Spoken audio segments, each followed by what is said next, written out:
ഇബിലീസിന്റെ സന്തതിയായ KM ഷാജിയോ, Indian union മുനാഫിക് ലീഗിന്റെ WhatsApp university പ്രൊഫസർമാരായ കുണ്ടാട്ട് അസർപ്പ് പച്ചപ്പടയോ പടച്ചുവിടുന്ന പച്ച നുണകളല്ല കേരള ജനത ഏറ്റെടുക്കുന്നത്. ചരിത്രവും ചരിത്ര സത്യങ്ങളും എത്ര വർഷം കഴിഞ്ഞാലും മലയാളികളുടെ മനസ്സിൽ മായാതെ നിൽക്കുമെന്നുള്ളതിന്റെ ഏറ്റവും വലിയൊരു തെളിവാണ് ഈ വീഡിയോ. ലാൽ സലാം സഖാക്കളെ, നന്മയുള്ള സുഹൃത്തുക്കളെ, എല്ലാവർക്കും സുഖമാണെന്ന് വിശ്വസിക്കുന്നു. ഞാൻ സഖാവ് ഷമീർ ഷാവുദ്ദീൻ വർക്കല. പ്രിയപ്പെട്ടവരെ, കഴിഞ്ഞ 55 വർഷക്കാലമായി കേരള ചരിത്രത്തിന്റെ ചരിത്ര പുസ്തകങ്ങളിൽ എഴുതിവെച്ച സത്യമായിരുന്നു 1971 RSSന്റെ ഗൂഢാലോചനയിൽ പൊട്ടിപ്പുറപ്പെട്ട തലശ്ശേരി കലാപം. നിരവധി ആളുകൾ ആക്രമിക്കപ്പെടുകയും കൊല്ലപ്പെടുകയും നിരവധി ആരാധനാലയങ്ങൾ തകർക്കപ്പെടുകയും ചെയ്തപ്പോൾ അതിനെയെല്ലാം അടിച്ചമർത്താൻ മുന്നിട്ടിറങ്ങിയത് ഇന്ന് കേരളത്തിന്റെ മുഖ്യമന്ത്രി സഖാവ് പിണറായി വിജയൻ. സഖാവ് പിണറായി വിജയനും ചില സഖാക്കളും ഇടതുപക്ഷവുമായിരുന്നു തലശ്ശേരിയിൽ കലാപം പൊട്ടിപ്പുറപ്പെടുവിപ്പിച്ച് നേതൃത്വം കൊടുത്ത RSSന്റെ മുമ്പിൽ പ്രതിരോധ കോട്ട കെട്ടി മുസ്ലിം സമുദായത്തെയും പാറപ്പുറം പള്ളിയുമൊക്കെ സംരക്ഷിച്ചത്. ഇതായിരുന്നു യാഥാർത്ഥ്യം, ഇതാണ് ചരിത്ര സത്യവും. പക്ഷേ കഴിഞ്ഞ 10 വർഷക്കാലത്തിനിടയിൽ പ്രതിപക്ഷത്തിരുന്ന് അധികാരം നഷ്ടപ്പെട്ട പാണക്കാട് കുടുംബം നേതൃത്വം കൊടുക്കുന്ന ഇന്ത്യൻ യൂണിയൻ മുനാഫിക് ലീഗിന്റെ KM ഷാജിയെ പോലുള്ള ഇബിലീസിന്റെ സന്തതികൾ പച്ച നുണകളും അപവാദ പ്രചരണങ്ങളും നുണക്കഥകളുമൊക്കെ എഴുതിവിടുകയും പ്രസംഗിക്കുകയും പ്രചരിപ്പിക്കുകയും ഒക്കെ ചെയ്യുന്നത് നാം കാണുകയുണ്ടായി. അവർ പറഞ്ഞ പച്ച നുണകൾക്ക്, അവർ പടച്ചുവിട്ട അപവാദ പ്രചരണങ്ങൾക്ക് പ്രഹരമേക്കുന്ന വിധത്തിൽ മലയാളികളെ ആകെ സന്തോഷത്തിലാക്കുന്ന ഒരു കാഴ്ച അടുത്തിടെ നാം കാണുകയുണ്ടായി. മറ്റൊന്നുമല്ല, സഖാവ് UK കുഞ്ഞിരാമൻ ജീവൻ ബലി കൊടുക്കേണ്ടി വന്ന് കാവൽ നിന്ന പാറപ്പുറം പള്ളി ജുമാഅത്ത് അംഗങ്ങൾ സഖാവ് പിണറായി വിജയനെ ആദരിക്കുന്ന ഒരു വീഡിയോ നാം കാണുകയുണ്ടായി. ആ വീഡിയോ ഞാൻ നിങ്ങളെ കാണിക്കാം. അത് കണ്ടതിന് ശേഷം കുറച്ചുകൂടി പറയാനുണ്ട്. തലശ്ശേരി കലാപകാലത്തെ സംഘപരിവാർ ആക്രമണത്തിൽ നിന്നും പാറപ്പുറം ജുമാ മസ്ജിദിനെ സംരക്ഷിക്കാൻ നേതൃത്വം നൽകിയ പിണറായി വിജയനെ ആദരിച്ച് മഹല്ല് കമ്മിറ്റി. ധർമ്മടം മണ്ഡലം വികസന സംവാദ വേദിയിലെത്തിയാണ് മഹല്ല് ഭാരവാഹികൾ പള്ളിയുടെ ചിത്രം പതിച്ച ഉപഹാരം കൈമാറിയത്. 87 വയസ്സ് കഴിഞ്ഞ അസ്വഹാജിയാണ് പാറപ്പുറം ജുമാ മസ്ജിദ് മഹല്ല് കമ്മിറ്റിയുടെ പ്രസിഡന്റ്. തലശ്ശേരി കലാപകാലത്ത് ആയുധമുയർത്തി അട്ടഹാസം മുഴക്കി സംഘപരിവാരം പള്ളിക്ക് നേരെ പാഞ്ഞെടുക്കുന്ന ചിത്രം അസ്വഹാജിയുടെ ഓർമ്മയിലുണ്ട്. പള്ളി ആക്രമിക്കാനെത്തിയവരെ തടയാൻ ഒരു ഭാഗത്ത് CPIM പ്രവർത്തകർ, കലാപകാരികളെ തടയാൻ മുന്നണി പോരാളിയായി പാർട്ടി നേതാവ് പിണറായി വിജയൻ. 5.5 പതിറ്റാണ്ടിനിപ്പുറം മുഖ്യമന്ത്രി പിണറായി വിജയൻ മസ്ജിദിന് മുന്നിലെത്തിയപ്പോൾ അസ്വഹാജിയും മറ്റു മഹല്ല് ഭാരവാഹികളും ചേർന്ന് സമ്മാനിച്ചത് പള്ളിയുടെ ചിത്രമുള്ള ഉപഹാരം. നാടിന്റെ നന്മയ്ക്ക് വീണ്ടും പിണറായി മുഖ്യമന്ത്രിയാകണമെന്നാണ് അസ്വഹാജിക്ക് പറയാനുള്ളത്. മുഖ്യമന്ത്രി ഒരു പ്രാവശ്യം കൂടി അധികാരത്തിലുള്ള വലിയ ഇതാണ്, അധികാരത്തിൽ വരണം.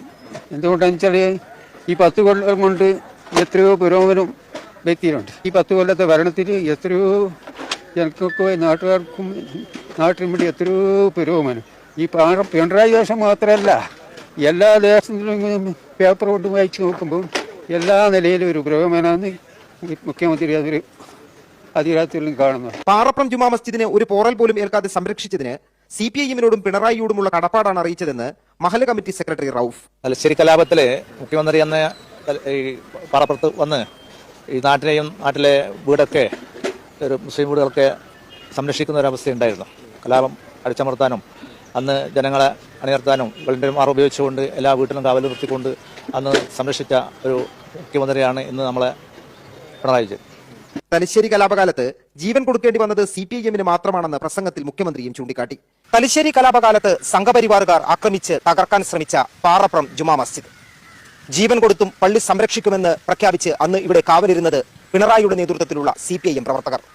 കാലമെത്ര കഴിഞ്ഞാലും ഒന്നും മറക്കില്ലെന്ന് പ്രഖ്യാപിച്ച് മുഖ്യമന്ത്രിയെ വേദിയിൽ വെച്ച് ഇന്ന് ആദരിക്കുകയായിരുന്നു ജുമാ മസ്ജിദിലെ ഭാരവാഹികൾ. പാറപ്പുറത്ത് നിന്നും മിഥുൻ ചാത്തോത്തിനൊപ്പം M സന്തോഷ്.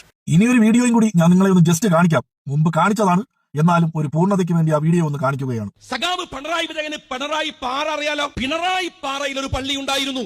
ആ പള്ളി പൊളിക്കുന്നത് ഡിസംബർ 30 അർദ്ധരാത്രിയായി. പള്ളി പൊളിക്കാൻ ഇന്നത്തെ പോലെ ലൈറ്റ് തൊട്ട് പൊളിക്കാൻ പറ്റില്ലല്ലോ. ചൂട്ടും വെട്ടുമ്പോ കൈക്കന്നെ കൊണ്ടുപോകുന്നു കരുതിയിട്ട് 30 നിർത്തിവെച്ച് ഡിസംബർ 31 ശാന്തി സമാധാനം വരുന്നതിന് മുമ്പ് ആ പള്ളി പൊളിച്ചു തീർത്തു. പറയുന്നത് ഷാജി അല്ല, വിധേയത്തൽ കമ്മീഷനാണ്. നിങ്ങൾ മനസ്സിലാക്കണം. അത് മാത്രം തീരുന്നില്ല, അവിടെ ഒരു പ്രതിയുണ്ട്, പേര് കുമാരൻ, സഖാവ് കുമാരൻ, കേരളം ഭരിക്കുന്ന മുഖ്യമന്ത്രിയുടെ സഹോദരൻ. കേട്ടല്ലോ, എന്താണ് ഇബിലീസിന്റെ സന്തതിയായ KM ഷാജി പറഞ്ഞത്? വിധേയത്തിൽ കമ്മീഷനിൽ രേഖപ്പെടുത്തിയിട്ടുണ്ടെന്ന് പിണറായി വിജയന്റെ അനിയൻ കുമാരൻ പള്ളി വിളിച്ചെന്നു. അന്ന് ഞാൻ KM ഷാജിയെ ഒരു വെല്ലുവിളിച്ചിരുന്നു. വീരാൻകുട്ടിയാണ് KM ഷാജിയുടെ പിതാവെന്ന് KM ഷാജിക്ക് ഉറപ്പുണ്ടെങ്കിൽ KM ഷാജി അതിന്റെ തെളിവ് കേരളത്തിലെ പൊതുജന സമൂഹത്തിന് മുമ്പിൽ വെക്കണമെന്ന്. പക്ഷെ KM ഷാജി ആ വീഡിയോ കണ്ടോ ഇല്ലെന്നൊന്നും അറിയത്തില്ല.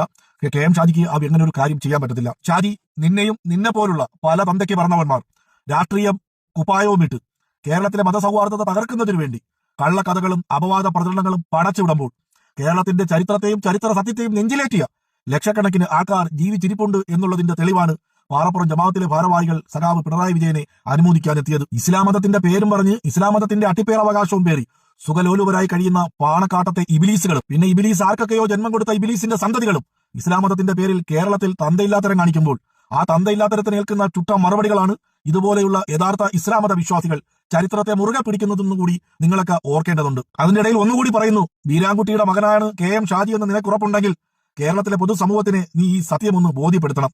തെറ്റുപറ്റിയെങ്കിൽ തിരുത്തണം. ഇനി കേരളത്തിലെ പൊതുസമൂഹത്തിനോട് അത് ചെയ്തില്ലെങ്കിലും നിന്റെ പ്രസംഗം കേട്ട് കൈയടിക്കുന്ന, നീ എന്ത് വിട്ടിത്തം പറഞ്ഞാലും അത് കേട്ട് കൈയടിച്ച് ആർത്തു വിളിക്കുന്ന, സ്ഥലകാല ബോധമില്ലാത്ത, തലച്ചോറ് നായണക്കിയ, അന്തവും കുന്തവുമില്ലാത്ത നിന്റെ മുന്നിലിരിക്കുന്ന മൂരി ലീഗുകാർക്കെങ്കിലും നീ ആ സത്യമൊന്ന് ബോധ്യപ്പെടുത്തേണ്ടതുണ്ട്. എന്നാലും ഒന്നുകൂടി ചോദിക്കുകയാണ്, 1971 തലശ്ശേരിയിൽ കലാപം നടക്കുമ്പോൾ നിങ്ങൾക്കുമുണ്ടായിരുന്നു കുറച്ച് നേതാക്കന്മാർ. അന്നത്തെ മുനാഫിക് ലീഗിന്റെ സമുന്നതരായ നേതാക്കന്മാർ അബ്ദുറഹ്മാൻ ബാഫക്കി, PMSA പൂക്കോയ, ഉപ്പി സാഹിബ്, CH മുഹമ്മദ് കോയ, ചാക്കിരി അഹമ്മദ് കുട്ടി, ഔക്കാദർ കുട്ടി നഹ, അങ്ങനെ തുടങ്ങിയ പല മഹാന്മാരും അന്ന് ജീവിച്ചിരുന്നു. പക്ഷെ അവരൊന്നും മുസ്ലിം സമുദായത്തെ രക്ഷപ്പെടുത്താൻ തലശ്ശേരിയുടെ പരിസര പ്രദേശങ്ങളിൽ പോലും എത്തിയിരുന്നില്ല. സംശയങ്ങൾ ബാക്കിയാണ്. RSSകാർക്ക് നാരങ്ങാ വെള്ളം കലക്കിക്കൊടുത്ത ചരിത്രമുള്ള നിങ്ങൾ അന്ന് തലശ്ശേരിയിൽ കലാപം നടത്താൻ RSSകാർക്ക് ഒത്താശ ചെയ്തിട്ടുണ്ടോ എന്നും സംശയിച്ചാൽ സംശയിക്കുന്നവരെ കുറ്റം പറയാൻ പറ്റില്ല.